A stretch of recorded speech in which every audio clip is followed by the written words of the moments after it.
व्याकुल होने लगा तो इसने अपने पुत्र नारायण को बुलाया। पुत्र नारायण, तुम कहाँ हो?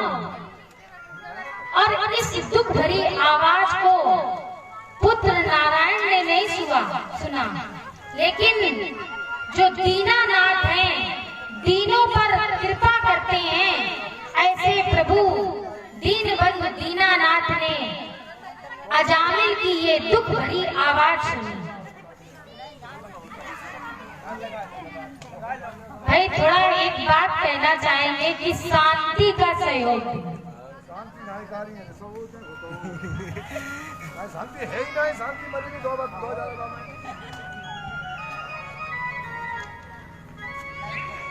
प्रेम से बोलिए राधा कृष्ण जी महाराज की। अच्छा, एक हम आपको पहले चुटकुला सुना। शांति आइए।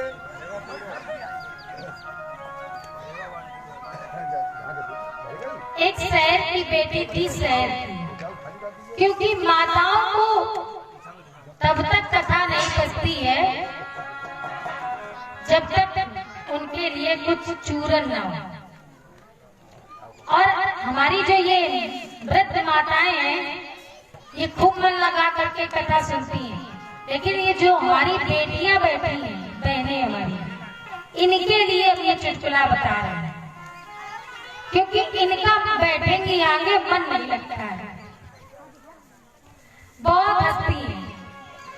और अब कथा कितने दिन की बची? 3 दिन। तो अब कट गई, और जब हम वृंदावन चले जाए तब आप लोग खूब हंसना। जैसे सब्जेक्ट होते हैं पढ़ाई में, कितने? यदि आप हाई स्कूल में हैं तो 7 सब्जेक्ट होंगे, 6, और यदि इंटर में हैं तो 5। तो ये जो दूसरा हंसी वाला है ना, ये मिक्स कर लेना।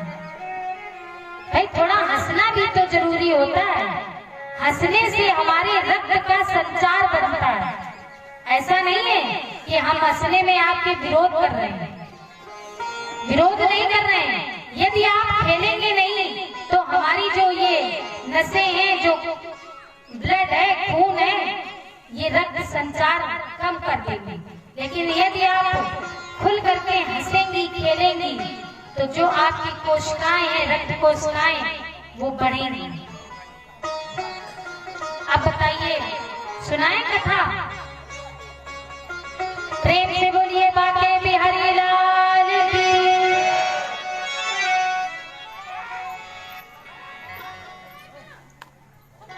श्री सुखदेव जी महाराज राजन परीक्षित जी को कथा सुनाते हुए बोले कि अजामिल अपने पुत्र नारायण को पुकार रहा, लेकिन वह दुख भरी आवाज नारायण के कानों तक नहीं पहुंची, बल्कि जो क्षीर सागर में विराजमान है हमारे प्रभु नारायण तक वो आवाज पहुंच गई, वैकुंठ धाम तक वो आवाज पहुंच गई। और ये पुत्र उस समय दूर खेलने के लिए निकल गया, इसलिए ये दुख भरी आवाज बेटा नारायण के कानों तक नहीं पहुंची। श्री सुखदेव जी महाराज कहते हैं कि जैसे ही इसने ये कहा, निशम म्रियमाणो, क्योंकि अजामिल के प्राण खिंच रहे थे, और जब प्राण इसके कंठ में आ गए तो जो इसकी वाणी थी तो वो लड़खड़ाने लगी। जब प्राण खिंचने लगते हैं तो वाणी लड़खड़ाने लगती है। तो लोग, घर के लोग कहते हैं कि बाबा कुछ बोलना चाह रहे हैं, लेकिन आवाज साफ नहीं आ रही। और मरने के बाद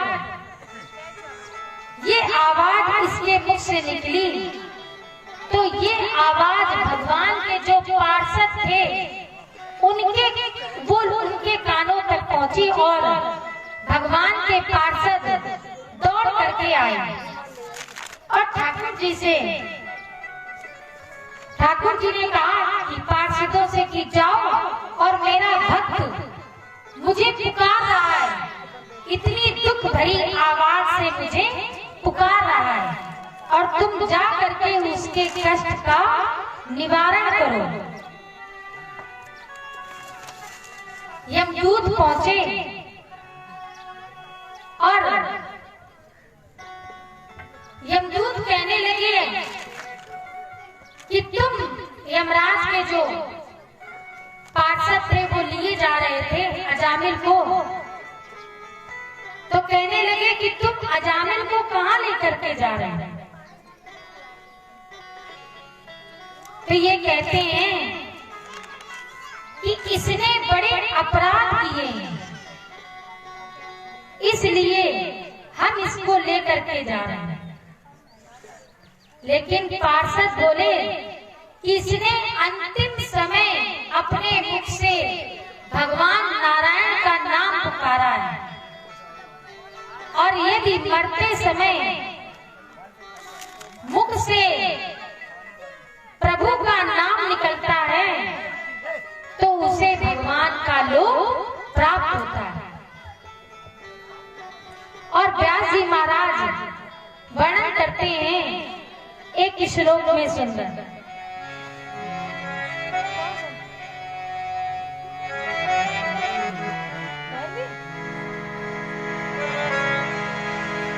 एकदा सौपनम पितृ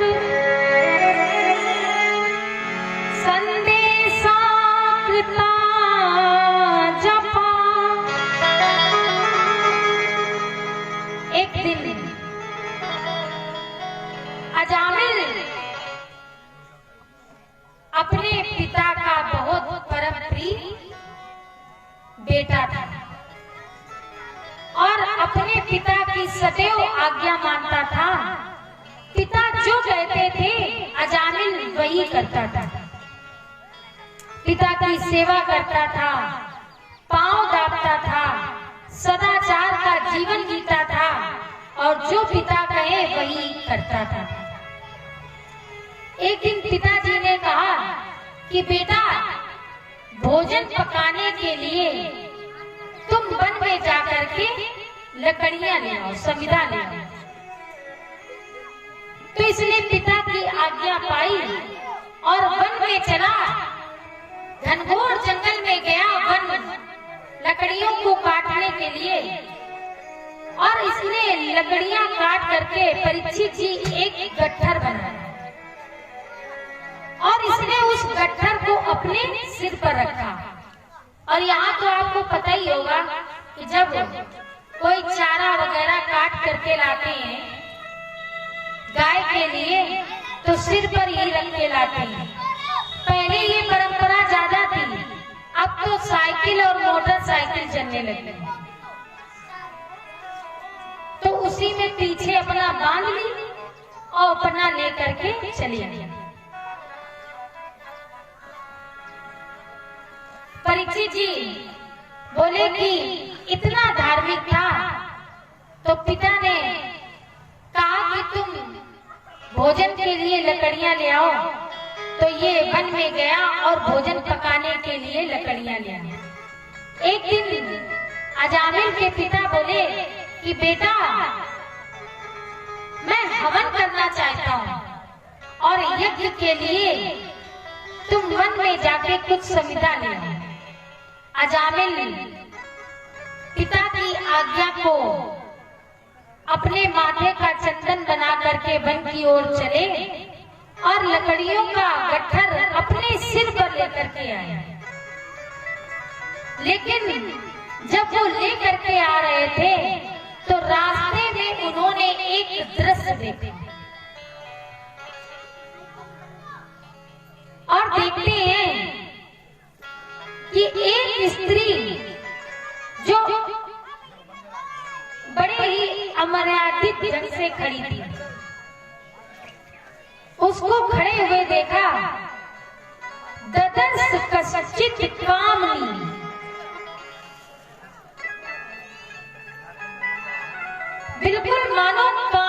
स्त्री दिखाई पड़ रही थी।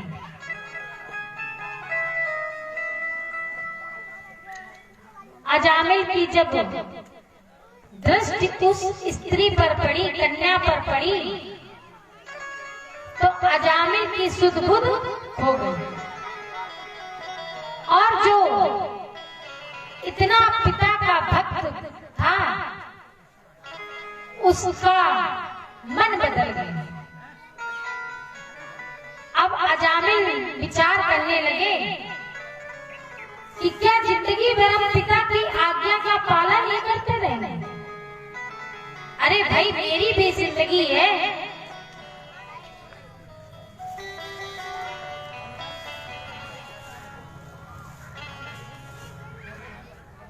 और हम अपने अनुसार भी चलेंगे।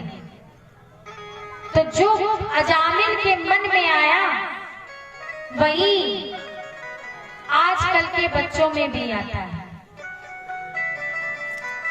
राधे भैया, ये आप प्रसाद उठा ही लीजिए। तो मैं घड़ी आई आपके पास, अपनी बंदरा आई है।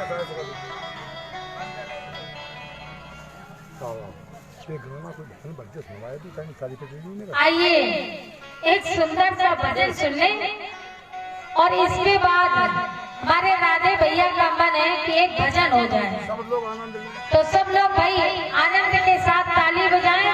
और आज तो समय का कोई बंधन नहीं है। बंधन है क्या?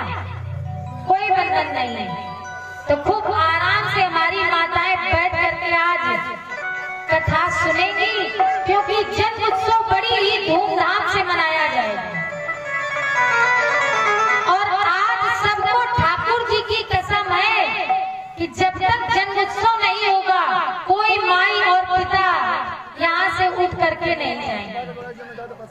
हम भी नहीं उठेंगे और आप भी नहीं उठेंगे। तो आइए एक भजन सुने, और इसके बाद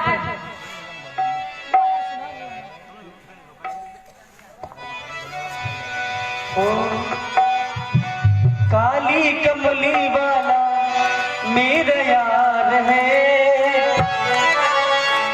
मेरे मन का मोहन तू दिलदार है। काली कमली वाला मेरा यार है, मेरे मन का तू दिलदार है। मेरा यार है, मेरे मन का मोहन तू दिलदार है। तू मेरा यार है, मेरा दिलदार है। तू मेरा यार है, मेरा दिलदार है। ओए ओए ओए, काली कमली वाला मेरा यार है, मेरे मन का मोहन तू दिलदार है। ताली बजाएं, सभी लोग जोर से हाथों में।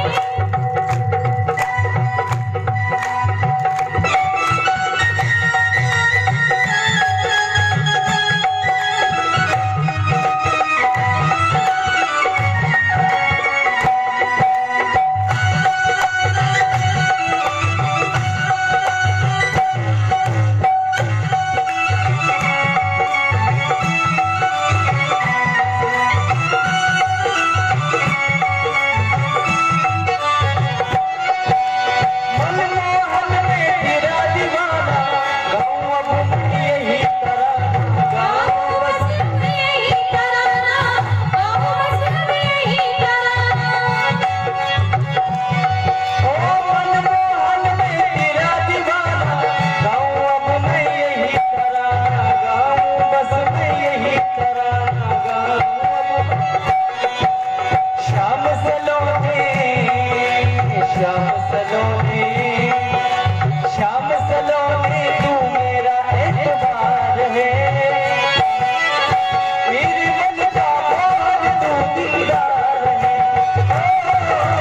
काली कमली वाला मेरा यार है,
अब एक एक चूरन की पुड़िया सबको मिल गई, है ना?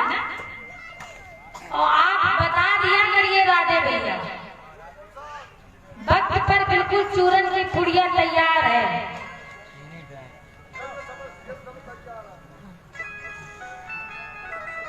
तो जब इसने ये दृश्य देखा अजामिल ने एक स्त्री को, तो इसका मन बदल गया।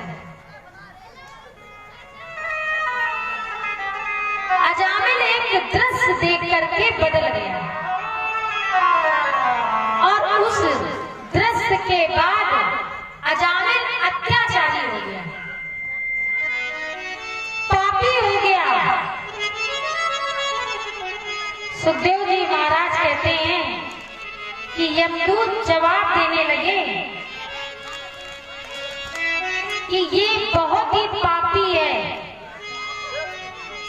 ये दूसरों का धन छीन लेता है, राहगीरों को परेशान करता है।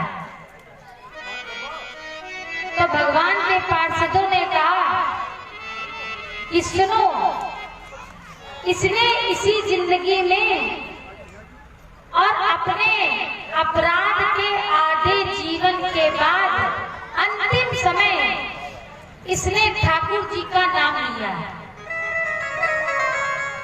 और मेरे ठाकुर जी का एक सिद्धांत है। क्या सिद्धांत है? एक श्लोक में सुन।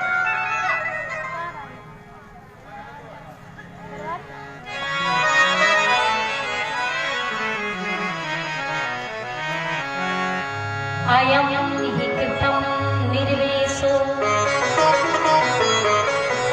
जन्म कोटि हिंसामपि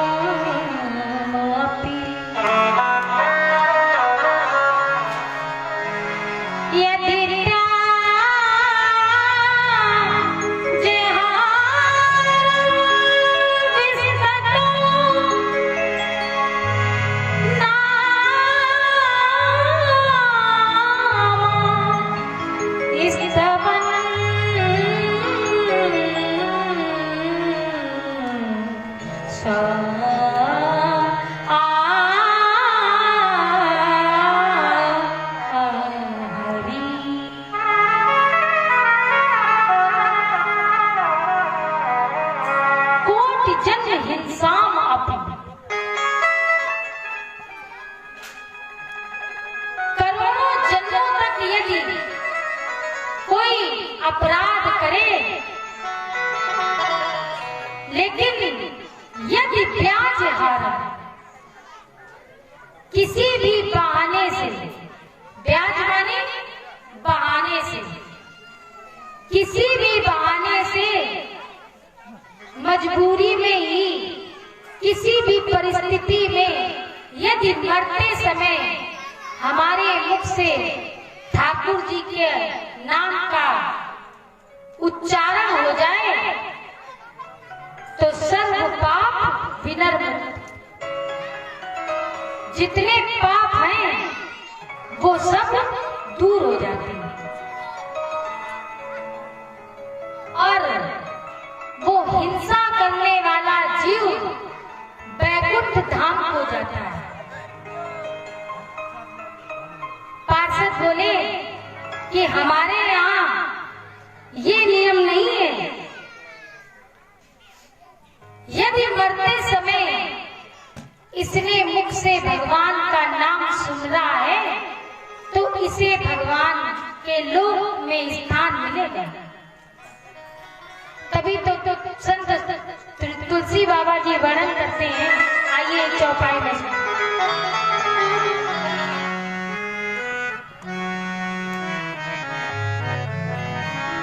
सन्मुख होई जीव मोहि जबाई,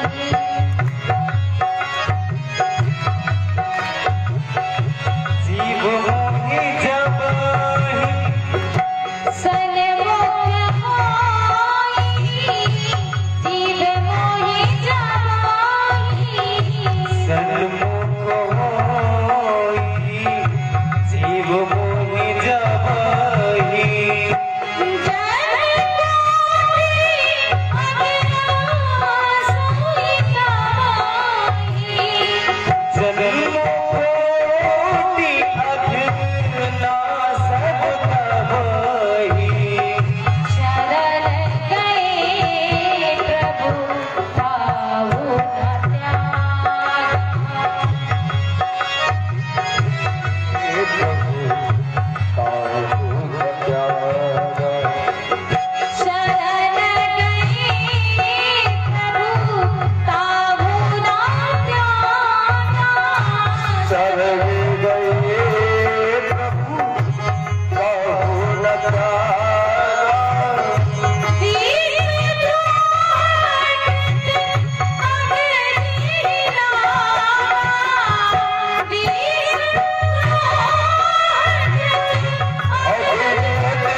कि यदि मरते समय कोई भगवान का नाम अपने मुख से निकालता है तो उसको यमराज के धाम में जाना पड़ता है या भगवान के धाम में जाना पड़ता है।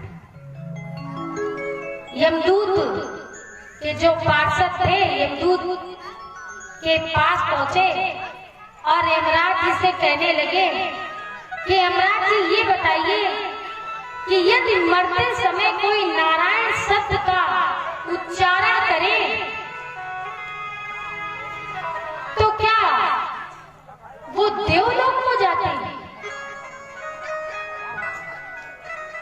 तो धर्मराज कहने लगे यमदूतों से कि अरे मूर्ख, यदि मरते समय किसी ने अपने मुख से नारायण का नाम उच्चारण किया है तो तुम्हें तो उसी क्षण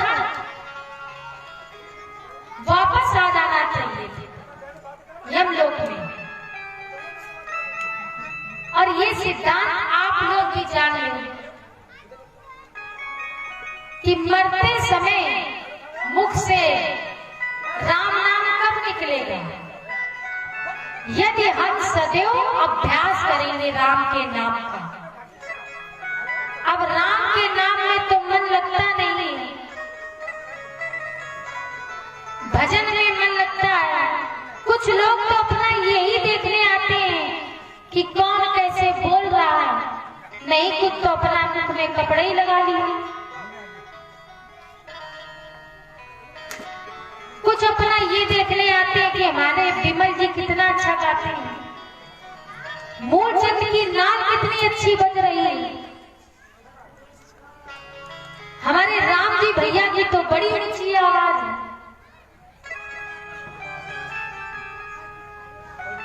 कुछ लोग तो केवल अपने इस आनंद के लिए आते हैं कथा में, अब कुछ लोग कथा सुनने आते हैं।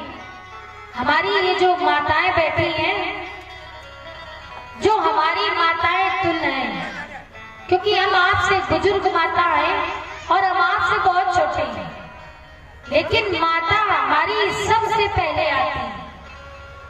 हमारी जितनी बुजुर्ग माताएं हैं सब पहले आ जाती हैं और बहुएं भी पहले आती हैं, बस बेटियां थोड़ा देर से आती हैं। और हमारे जितने बुजुर्ग हैं वो भी पहले आते हैं।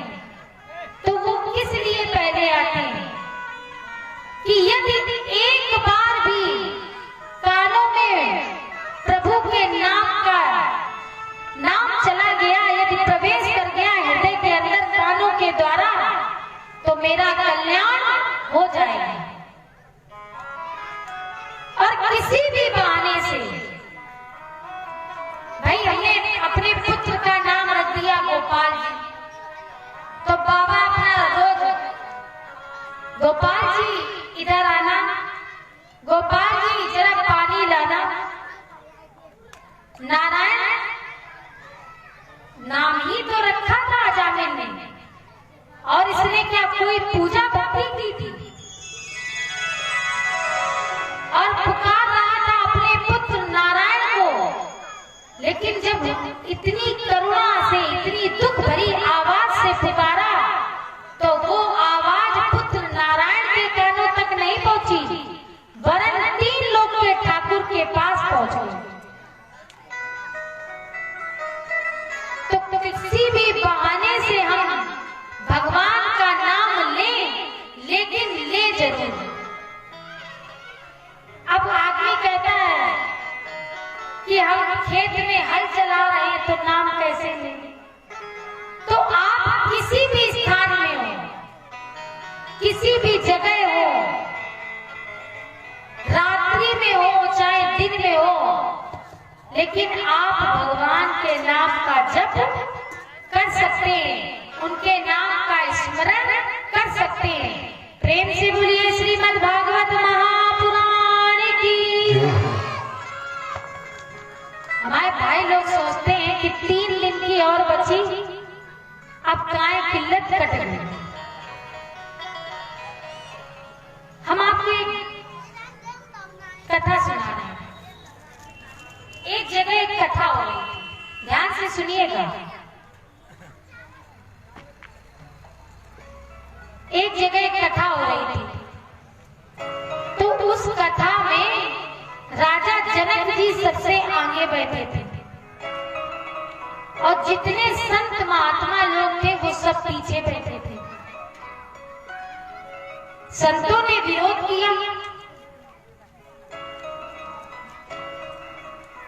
कि ये राजा होकर के और कथा में आगे बैठे हैं, जबकि संतों को आगे बैठना चाहिए और राजा को पीछे बैठना चाहिए संत के। तो जो कथा कह रहे थे महापुरुष, तो उन्होंने अपनी योग की शक्ति के द्वारा एक माया रची और जो सन्यासियों की कुटिया थी, तो अपनी माया को आदेश दिया कि जाकर उनकी कुटिया में आग लगा दे। तो उनकी कुटिया जलने लगी। अब जो संतों के शिष्य थे, वो शिष्य दौड़ करके आए और बोले संतों से कि गुरुजी आपकी कुटिया जल रही है। गुरुजी तत्कालीन उठे और कुटिया देखने के लिए चल पड़े। फिर दूसरे दिन जो जनक जी का राजकोष था, खजाना, वो बिल्कुल साफ करा दिया माया के द्वारा। तो राज दरबार के जो सैनिक थे, मंत्री थे, वो दौड़ करके आए और कहने लगे जनक जी से कि राजन, आपका राजकोष चोरी हो गया है, खाली हो गया है। तो राजा जनक कहते हैं कि जो राजा हो उससे कहो इस समय तो हम कथा के श्रोता हैं।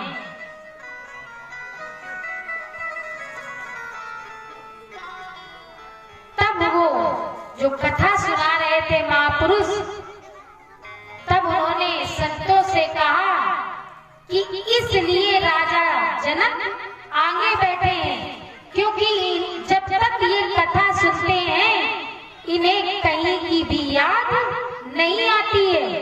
उस समय केवल राजा जनक ये मानते हैं कि हम कथा के श्रोता हैं। और यहाँ कुछ लोग तो श्रोता बन के आते हैं कि ना सुनेंगे और ना सुनने देंगे, और उससे हमारा मन भटकने लगता है। तो आप लोग श्रोता बन करके आए हैं, श्रोता बन करके सुने। और हम चाहेंगे जिन भाइयों का मन नहीं लग रहा है वो कृपया करके पांडाल से उठ करके जा सकते हैं, लेकिन यहाँ अगर बैठेंगे तो उसी प्रकार से बैठेंगे जैसे मास्टर साहब कक्षा में विद्यार्थियों को बिठाते हैं, उसी प्रकार से बैठेंगे। और नहीं तो ना मन लगे तो आप जा सकते हैं, लेकिन बैठिए, जितनी देर बैठिए उतनी देर मन लगा करके बैठे। और हम देख रहे हैं हमारे सामने ये बैठे हैं बालक, अपना कोई मोबाइल में लगा है, कोई अपना बातें करने में लगा है। अरे मोबाइल तो तुम्हारा ही है, मेरा थोड़ी है। जब चाहोगे तब चलाओ, और यदि अपने घर से यहाँ बैठे हो आकर के तो कुछ ले करके जाओ, नहीं तो यहाँ बैठना ही व्यर्थ है। प्रेम से बोलिए बांके बिहारी लाल की। अब भैया लोग हमें बताएंगे कि कथा कहाँ चल रही है। ये हमारे जो 4-5 भाई बैठे हैं, ये सब छोटे हैं, तो ये हमें सब बताएंगे कि कथा कहाँ चल रही है।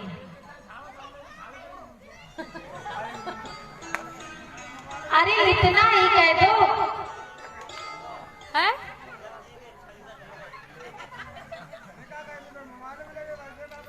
यही कहिए कि पांडाल में कथा चल रही थी। अब ध्यान लगा करके आप लोग कथा सुनेंगे, क्योंकि यदि आपका मन भटकता है तो मेरा भी मन भटकता है, क्योंकि हमारी दृष्टि आप सब पर रहती है। इसलिए जितनी देर बैठे, जितनी देर मन लगे उतनी देर पढ़िए आप। भाई आपका जब आप किसी पाठ को पढ़ते हैं तो उतनी देर तो पाठ पढ़ते होंगे जितनी देर आपका मन लगता हो, और जब मन नहीं लगता तो अपना क्रिकेट खेलने चले जाते हैं। तो उसी प्रकार से यहाँ भी धर्मराज बोले कि यदि मरते समय इसके मुख से भगवान का नाम निकला तो तुम्हें यमदूत लौट आना चाहिए, और किसी के भी मुख से अंत समय यदि प्रभु का नाम निकलेगा तो भगवान उसको मुक्ति प्रदान करेंगे। 12 वर्ष तक अजामिल जीवित रहा। इसके बाद अजामिल हरिद्वार चला गया और एक मंदिर में बैठ करके भगवान दीनदयाल की प्रार्थना करने लगा। नित्य गंगा में स्नान करता था, और जब इसकी अवस्था 100 वर्ष की पूर्ण हुई तब देवदूत इसको लेने आए। जो अच्छा कर्म करते हैं उनको देवदूत लेने आते हैं, और जो बुरा कर्म करते हैं उनको यमदूत लेने आते हैं। और जब यमदूत पकड़ करके ले जाते हैं तो रास्ते में खूब घोड़े चलाते हैं। तो अब ये आप पर निर्भर करता है कि आप यमदूत के साथ जाना चाहते हैं कि देवदूत के साथ। अंत में अजामिल बैकुंठ धाम को गया, और मात्र किस कारण से कि एक दिन परीक्षित जी बोले कि जब ये इतना पापी था, इतना अत्याचारी था, दूसरों को कष्ट देता था, तो ये बैकुंठ कैसे गया? और इसने अपने पुत्र का नारायण नाम कैसे रखा? तब श्री सुखदेव जी कहते हैं कि राजन परीक्षित, एक दिन अयोध्या से 4 संत वृंदावन की ओर जा रहे थे। रात्रि अत्यधिक हो गई थी, तो कानकुब्ज नगर में इन्होंने प्रवेश किया, कन्नौज में प्रवेश किया, और कहने लगे कि यहाँ कोई ब्राह्मण है। तो जो बालक ज्यादा अत्याचारी होता है तो लोग हंसी खेल करने के लिए उसी का घर बता देते हैं कि उससे अच्छा तो कोई यहाँ पूरे गांव में है ही नहीं। तो गांव के जो बख्शी थे बोले अजामिल बहुत विद्वान ब्राह्मण है और बहुत ही ज्यादा सदाचारी है। अब ये जो 4 संत थे ये ब्राह्मण अजामिल के घर में प्रवेश कर गए, और अजामिल व्यापार करने के लिए बाहर गया था। तो अजामिल की पत्नी थी, तो इन 4 संतों ने वहां भोजन पकाया और इसके बाद भगवान का भोग लगाया और भोजन प्रसादी ग्रहण की। तब तक ये अजामिल भी आ गया। अब ये 4 संत भगवान का भजन करने लगे और चलते समय बोले अजामिल अब कुछ दक्षिणा हो तो दो, संत तुम्हारे दरवाजे आकर के रुकेंगे। तो ये कहने लगा कि यही समझो कि हमने तुम्हारा तुम्ही सोटा नहीं पकड़ा और तुम्हारे पास जो है वो हमने लिया नहीं तो हम दूसरों का धन लेते हैं, अपना धन देते नहीं। संत बोले अच्छा ठीक है। अजामिल से बोले कि तुम्हारी पत्नी गर्भवती है और तुम मेरी एक बात वाली होगी तो मानेंगे। बोले अब की बार तुम जो तुम्हारा पुत्र हो उस पुत्र का नाम तुम नारायण रखना। तो एक तो संतों की कृपा हुई, और जब तक संत कृपा नहीं होती है तब तक नारायण की भी कृपा नहीं मिल सकती। तो संत की कृपा हुई, और संत की कृपा का ये प्रभाव हुआ कि अजामिल ने अपने छोटे पुत्र का नाम नारायण रखा, और नारायण नाम के प्रभाव से अजामिल भगवान के बैकुंठ धाम को गए।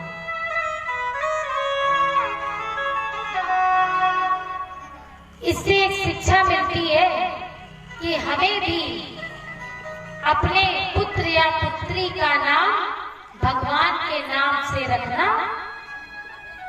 जोर से बोलिए, आप लोग रखे चाहे ना रखें, अभी गद्दी सामने बोल दीजिए हाँ रखना चाहिए। और अंतिम समय, मरते समय हमें भगवान का नाम अपने मुख से अब लेंगे कैसे? तो नित्य 10 मिनट हमें प्रभु के लिए निकालने पड़ेंगे, और जब हम निकालेंगे तो जब मन नहीं लगता पूजा में कहीं, आप यदि चाहें तो पूजा में मन नहीं लगेगा, एक दिन लगेगा दूसरे दिन करेगा कि हटाओ आज नहीं कर लेंगे, ऐसा होता है। लेकिन यदि आप मन को जबरदस्ती लगाएंगे तो धीरे धीरे ये मन आपका लगने लगेगा। और समय ये नहीं कि आप प्रातः काली नहीं करें, जब आपके पास समय हो तब आप प्रभु का भजन कर सकती हैं। तो आइए, नाम की इतनी बड़ी महिमा है तो एक भजन के माध्यम से हम लोग भी श्रवण करें और आगे की कथा फिर हम लोग सुनें।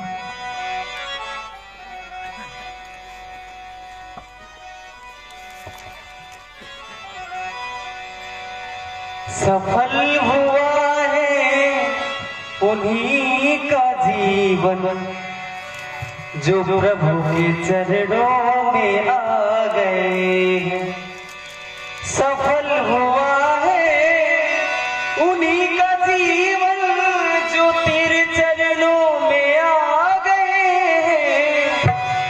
उन्हीं की पूजा हुई है पूर्ण जो प्रभु के चरणों में आ गए। सफल हुआ है उन्हीं का जीवन जो प्रभु के चरणों में आ गए। सफल हुआ है उन्हीं का जीवन जो प्रभु के चरणों में आ गए।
कटे हैं उनके दुखों के बंधन जो तेरे चरणों में आ गए। कटे हैं उनके प्रभु के चरणों में जो आ गए। फल हुआ है उन्हीं का जीवन, सफल हुआ है उन्हीं का जीवन, प्रभु के चरणों में आ गए।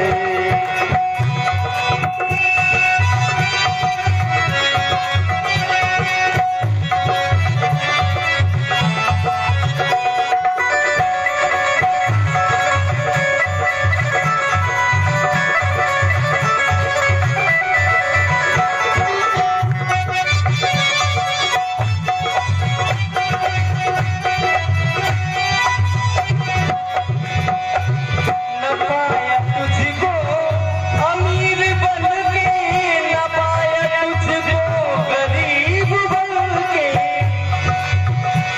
हाँ न पाया तुझको अमीर बन के, न पाया तुझको गरीब बन के। उन्हीं को तेरा हुआ है दर्शन, उन्हीं को तेरा हुआ है दर्शन, जो आज से ताली बजाएं, हाथ ऊपर करके।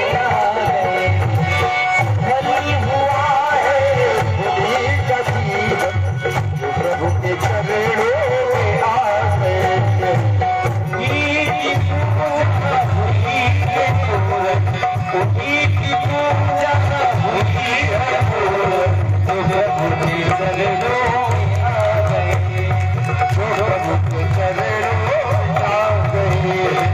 सफल हुआ है उन्हीं का जीवन, जो तेरे चरणों में आ गए। उन्हीं को तेरा हुआ है दर्शन, उन्हीं को तेरा हुआ है दर्शन, जो प्रभु के चरणों में आ गए। उन्हीं चरणों में आ गए, जो प्रभु के चरणों में आ गए, जो प्रभु के चरणों में आ गए।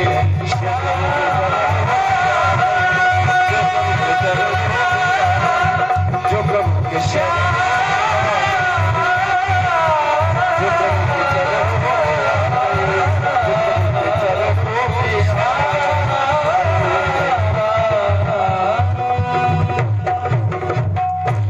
प्रेम से बोलिए माँ के बिहारी लाल की, राधा रानी सरकार की। देखिए अभी अभी वृंदावन से फोन आया है और ठाकुर जी वहां से चल पड़े हैं,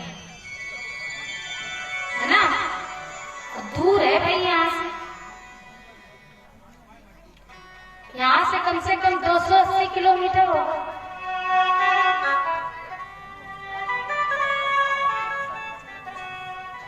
तो अब ठाकुर जी आ रहे हैं अपनी गाड़ी से, तो समय तो लगेगा ही।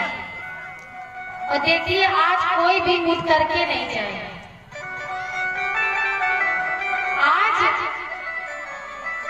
बिहारी जी का जन्म बहुत ही धूमधाम से मनाया जाएगा और आपको ऐसा लगेगा कि जैसे हम वृंदावन में आ गए। कभी आप बरसाने गए? गए हैं। तो जब वहां जाते हैं तो क्या वहां से आने का मन करता है? जब राधा रानी की छवि उनके चरणों को, उनके मुख को देखते हैं तो फिर वो मुख देखने के बाद फिर वहां से नजर हटती नहीं है और ऐसा लगता है बस देखते ही।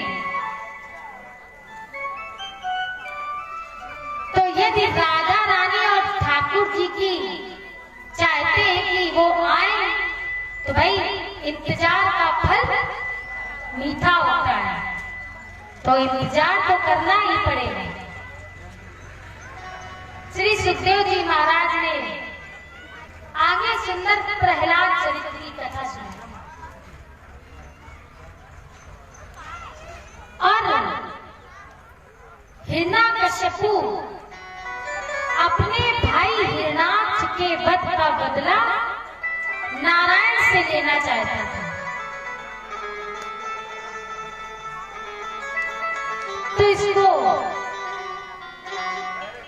क्रोध भी आया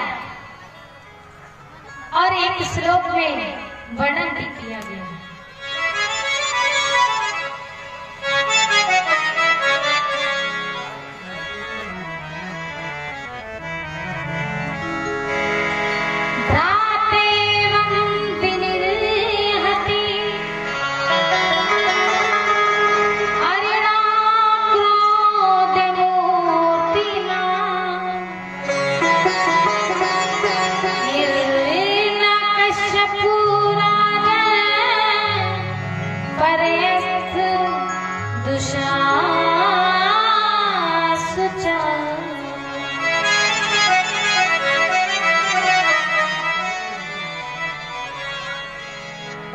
इसके मन में विचार आया, इसने मन में विचार किया कि मेरे भाई का वध किसने किया? नारायण ने। और ये जैसे ही विचार इसके मन में आया तो इसके क्रोध उत्पन्न हो गया और इसने एक त्रिशूल उठाया और ऊपर की ओर दृष्टि डाली और कहने लगा, देवताओं, मैं तुम्हारा सिर काट दूंगा। मैं तुमसे अपने भाई की मृत्यु का बदला लूंगा और जब मैं बदला लूंगा, तुम्हारे सिर को काट दूंगा, तब मुझे परम शांति मिलेगी। परीक्षित जी, हिरण्यकश्यपु के 4 पुत्र थे।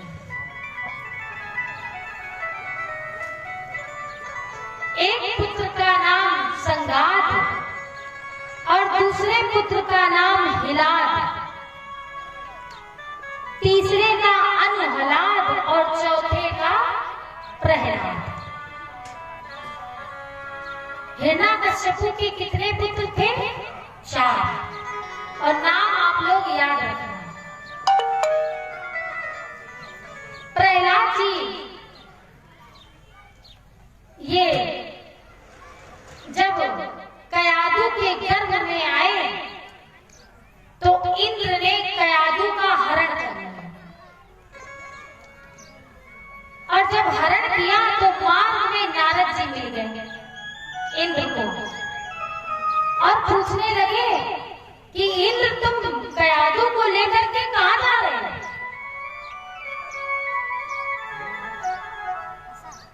तो इंद्र कहने लगा कि कयादू के गर्भ में भगवान का भक्त पल रहा है और जब इस भक्त का जन्म हो जाएगा तब हम कयादू को छोड़ देंगे।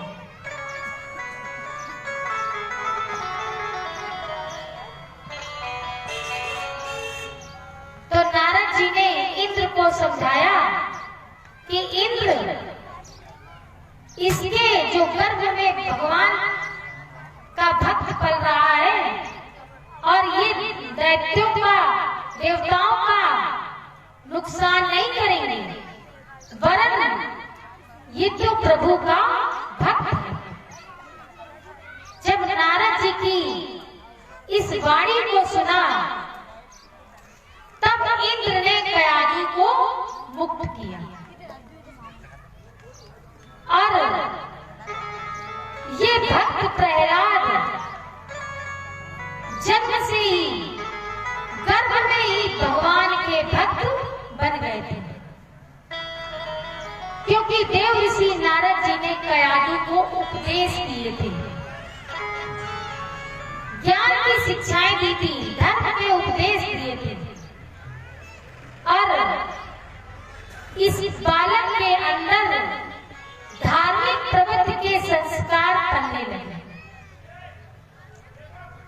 इस बालक की उम्र जब 5 वर्ष की हुई तो इधर हिरण्यकश्यपु ने विचार किया कि हमें भगवान हरि से बदला लेना है, नारायण से बदला आसानी से तो हो नहीं सकता। तो इसके लिए हमें तप करना पड़ेगा। भाई जब कोई भी कार्य हम पूरा करना चाहेंगे, किसी चीज की कामना करते हैं, तो उसके लिए उपासना करनी पड़ती है कि नहीं?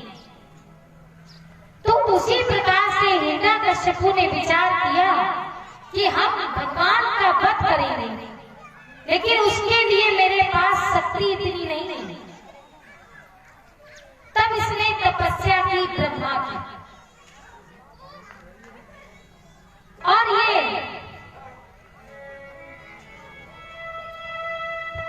द्रोण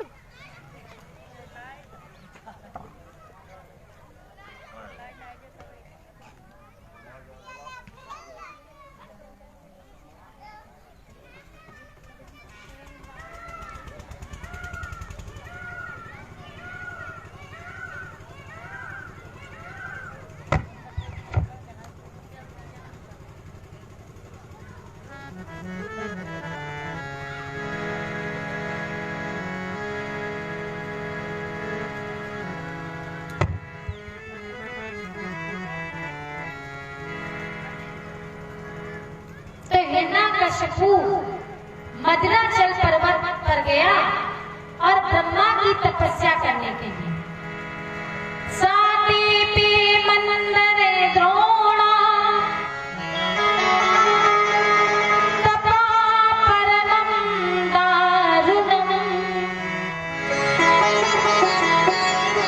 तपा परमं दारुणं।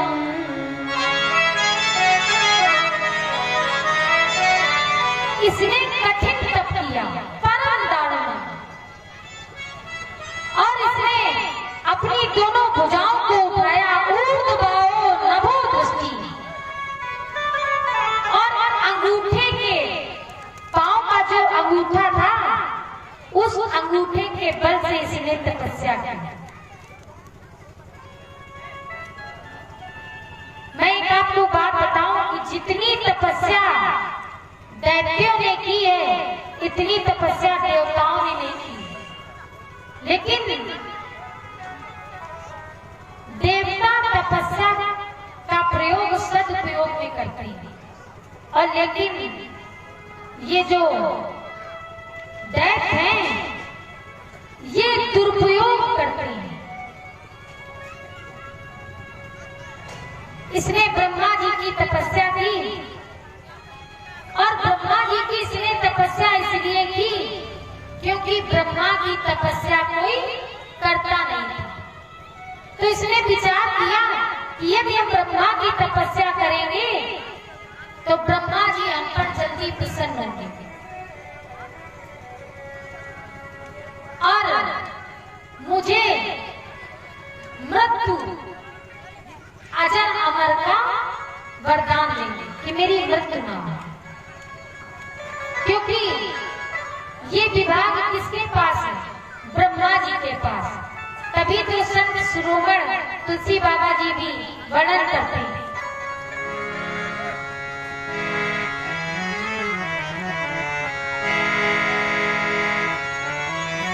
हानि लाभ, हानि लाभ,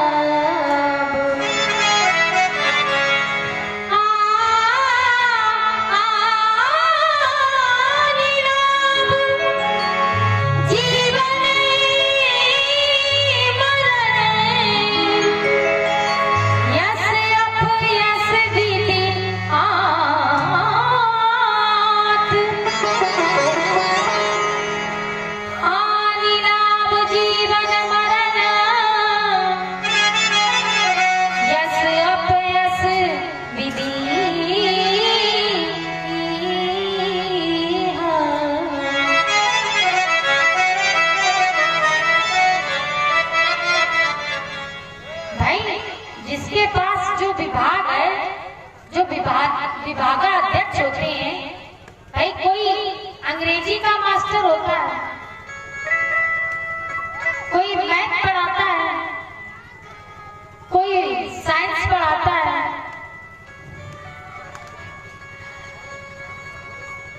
इशारा किया जा रहा है कि भाई जन्म जल्दी कराओ, है ना।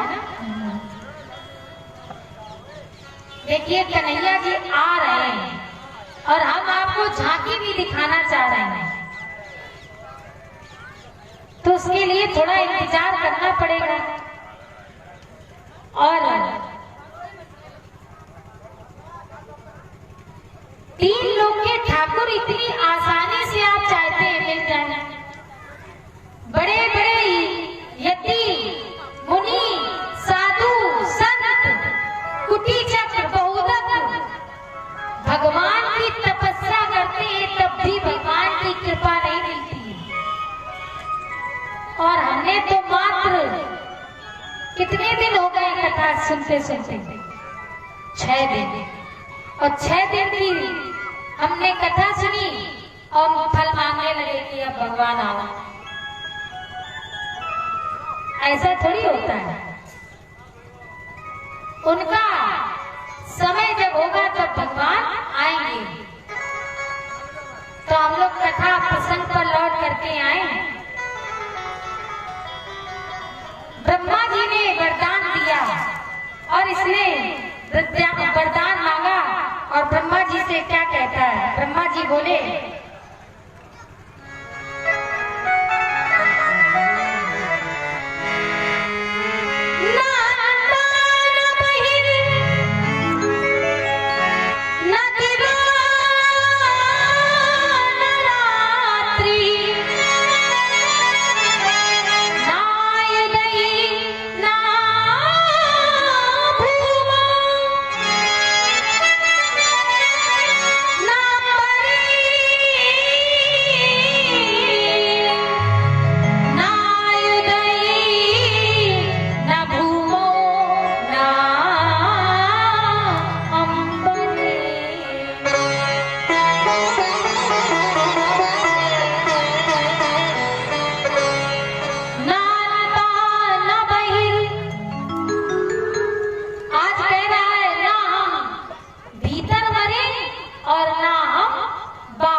मनुष्य से मरे और ना ही किसी पशु से मरे। आज ये ब्रह्मा जी से कहता है कि हम मरे नहीं।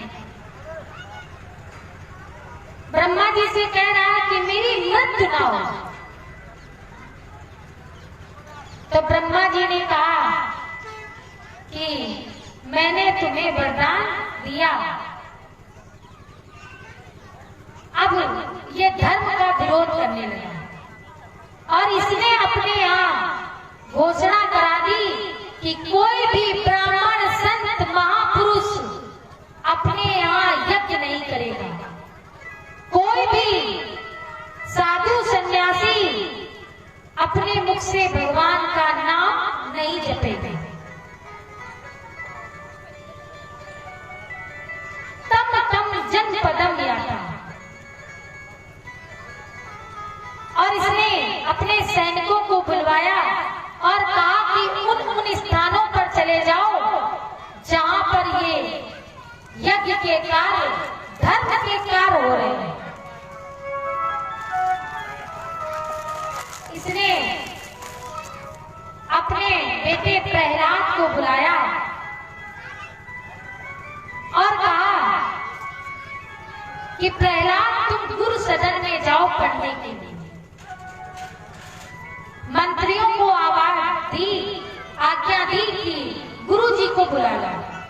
तब गुरु शुक्राचार्य जी को लेकर के आए और शुक्राचार्य जी से कहा कि इस प्रहलाद को आप शिक्षा दें। शुक्राचार्य जी के 2 पुत्र थे, संड और अमर। तभी मिला करके कहा जाता है संडा मर। अब इनके भीतर तो प्रहलाद के अंदर तो ब्रह्म ज्ञान था, तो इनका जो दैत्य कुल की पढ़ाई थी उसमें मन नहीं लग रहा था। प्रहलाद जी ने क्या किया कि पूरा पाठ्यक्रम ही दैत्य विद्याशाला में बदल दिया। जितने विद्यार्थी थे तो वो अब भगवान हरि का नाम स्मरण करने लगे और प्रहलाद जी और जितने दैत्य वंश के बालक थे, विद्यार्थी थे, उन सब ने भगवान का भजन करने लगे। तो आइए हम लोग भी भगवान का भजन करें।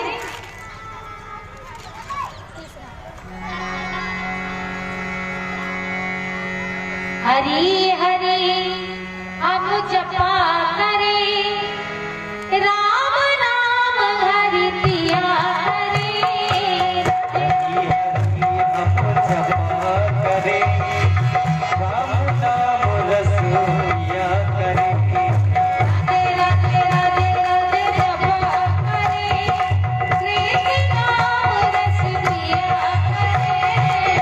हरि हरि हरि हम जपा करें, कृष्ण नाम रस पिया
सब जग जाने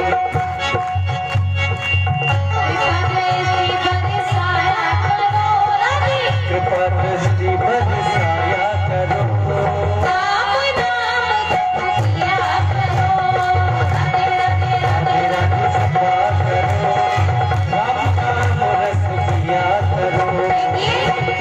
हम बोलेंगे वृंदावन में तो आप लोग क्या कहेंगे? हाँ, वृंदावन में कुंजगली में जय राधे राधे, जय राधे राधे, राधे राधे श्याम राधे, जय राधे राधे, राधे राधे श्याम राधे वृंदावन में ये कुचिकरा में गोवर्धन में गोवर्धन में गिरजानी में राधा कुंभे में राधा कुंभे राधे राधे राधे राधे राधे राधे राधे राधे उतो कुंभे केवल जी हमारे साथ रहेंगे, आप लोग भी साथ दीजिए। जय राधे राधे, जय राधे राधे, राधे राधे राधे राधे श्याम राधे राधे राधे श्याम राधे उतो कुंभे राधे राधे उतो कुंभे राधे राधे राधे राधे श्याम राधे लीला कुंभे राधे राधे लीला कुंभे राधे राधे लीला कुंभे राधे राधे राधे राधे राधे राधे राधे श्याम राधे राधे राधे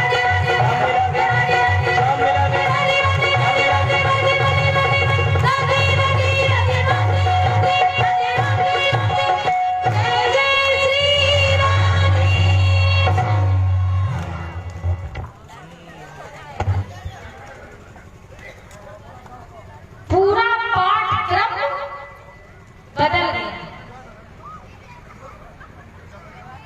अब शुक्राचार्य जी को पता चला, दैत्यों के कुल गुरु थे ना, अब इनको पता चला तो इन्होंने सोचा कि राजा को कोई और सूचना दे, उसके पहले हम ही सूचना दे दे चलते, और नहीं तो कोई और बताएगा तो राजा हमें दंडित करेंगे। हम आपसे एक बात कहना चाहते हैं, यदि समय हो रहा हो तो हम कथा आगे बढ़ाएं, क्योंकि आज राम कथा नहीं होगी, क्योंकि जब राम की लीला ही हो रही है तो राम कथा कैसे हो सकती है?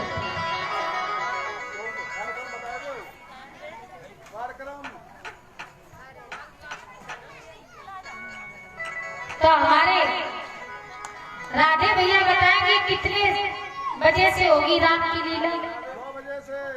9 बजे से।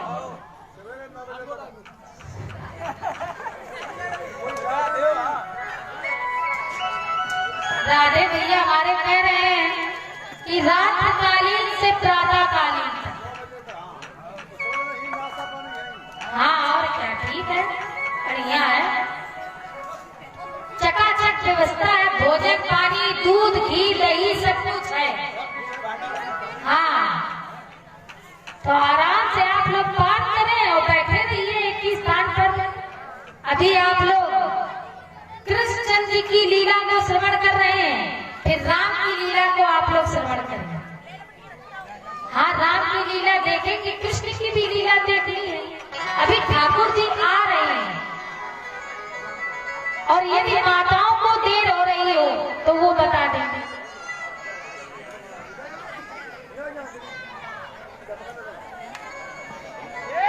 तो पूरा पाठक्रम बदल गया, कथा पर आए, पूरा पाठक्रम बदल गया। और हिरण्यकश्यपु को बताया, हिरण्यकश्यपु ने अपने पुत्र से पूछा कि पुत्र तुम्हें ये नाम तुम्हें किसने बताया, और ये नाम तुम क्यों लेते हो? तुम्हारे चाचा का वध नारायण ने किया था, बेटा तुम इस नाम का जप मत किया करो। हिरण्यकश्यपु ने प्रहलाद को बहुत समझाया, ऊंची पहाड़ी की चोटी से गिराया है, लेकिन प्रभु की ऐसी ठाकुर जी की कृपा हुई कि ठाकुर जी ने उनको अपनी गोद में उठा लिया। देखिए, अब आप कथा सुना तो रहे हैं, लेकिन शताब्दी के माध्यम से राजधानी और शताब्दी एक्सप्रेस देखी है तुमने?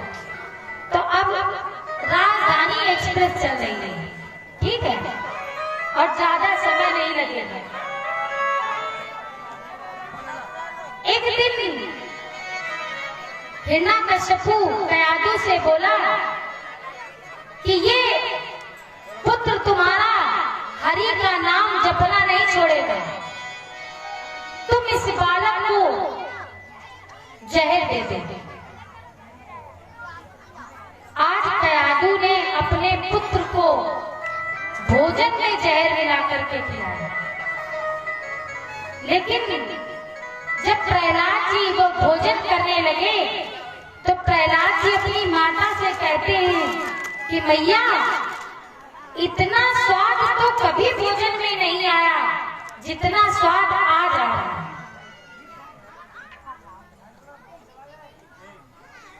लेकिन प्रहलाद